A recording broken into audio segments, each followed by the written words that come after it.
60 secondes par minute, 60 minutes par heure, 24 heures pour une journée. Le temps défile inlassablement, impétueux, féroce et cruel, sans retour en arrière. Mais qu'en est-il de nous ?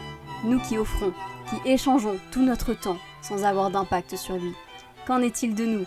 De nos rêves, de nos espoirs endormis qui vieillissent avec un amer goût de regret. Lassés de cette vie, de ce temps qui nous échappe, nous avons décidé ensemble de nous le réapproprier. Nous sommes Bastien et Marion et on t'emmène avec nous pour l'un des plus grands voyages de notre vie.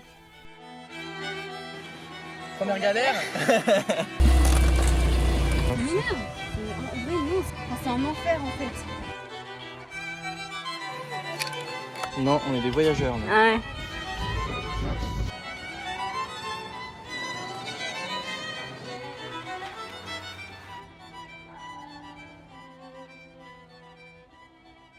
Pour commencer, petit retour en arrière.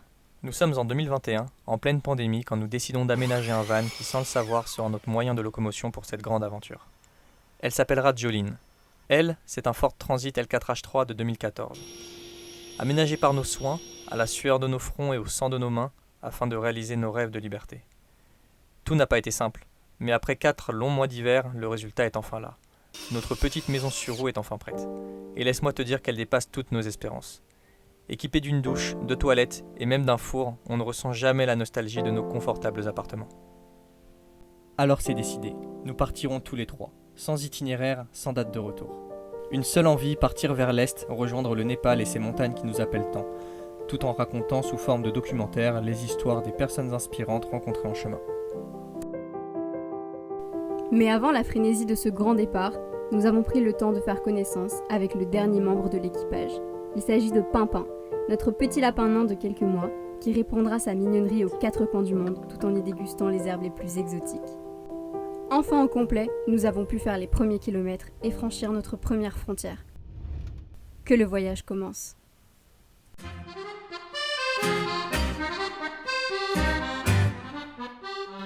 Bon, ça c'est la vue qui fait rêver. Mais en réalité, ça ressemble plutôt à ça.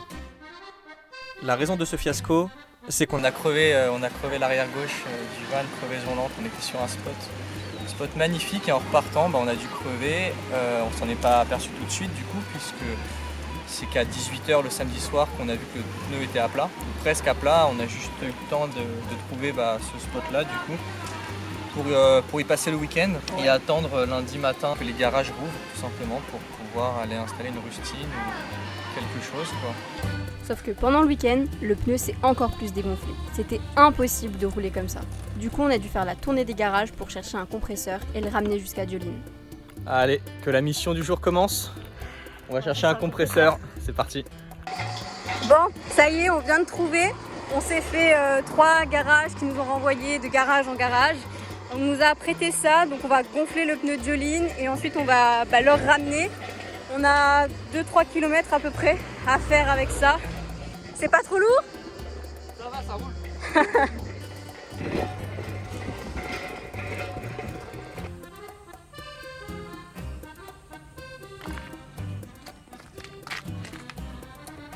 Bon, on a enfin réussi, on est enfin à un garage.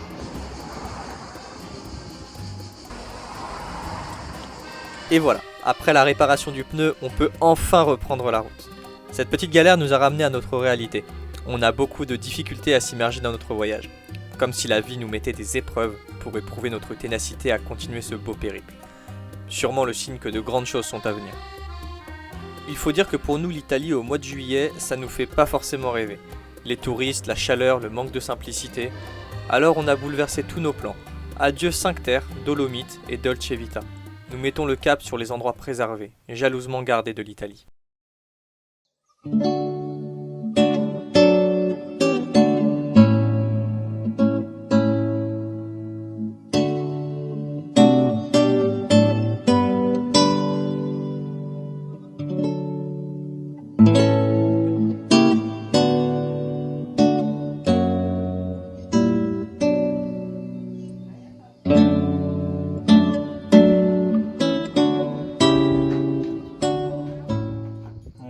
Un petit village abandonné depuis 1890, je crois. 1877, je crois. village où il y a eu un tremblement de terre et du coup le village a été abandonné depuis. Et maintenant c'est un village qui est peuplé plutôt par des artistes. Il y a des ateliers d'artistes là-bas et puis voilà, je pense que c'est pas trop touristique donc on va essayer d'y jeter un œil. On va voir ce que ça donne.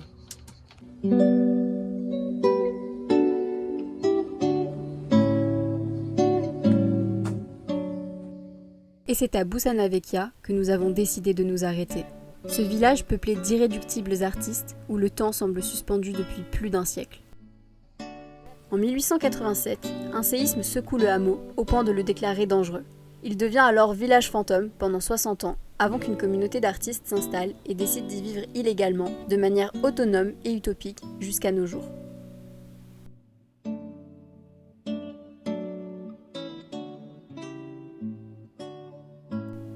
Nous avons aimé nous perdre dans Boussana et ses ruelles vides de monde. Par contre, laisse-moi te dire que nous avons beaucoup moins aimé ce qui suit. L'abominable constat de la situation environnementale. Partout, depuis le début de notre voyage, nous avons été confrontés à la bêtise humaine et à la multiplication des déchets sur notre route. Mais ce jour-là, ce fut du jamais vu. Donc voilà, ce contraste entre la beauté du paysage et malheureusement cette décharge à ciel ouvert. On va essayer de faire une petite dépollution. Là, on va ramasser quelques bouteilles, quelques machins, mais bon, on va pas pouvoir tout ramasser. On va faire ce qu'on peut.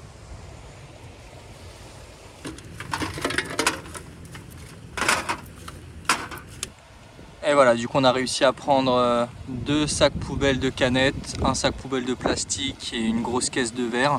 Malheureusement, on va pas pouvoir faire plus parce qu'on est limité en place dans le van aussi. Donc demain, tout ça, on le déposera à la déchetterie ou dans des poubelles. Mission accomplie. Nous avons fait notre part dans la dépollution de ce spot. Maintenant, il est temps pour nous de commencer une mission bien plus plaisante, celle de réaliser des documentaires sur les personnes inspirantes rencontrées sur la route. C'est pendant notre passage à Vérone que nous avons trouvé la perle rare. Elle s'appelle Giovanna. Laisse-nous te raconter son histoire. Ti abbiamo lasciato un nostro ricordo di fronte al tuo famoso balcone con le nostre iniziali e la nostra data, sperando che tu possa vegliare sul nostro amore. Con amore, Pietro e Chiara.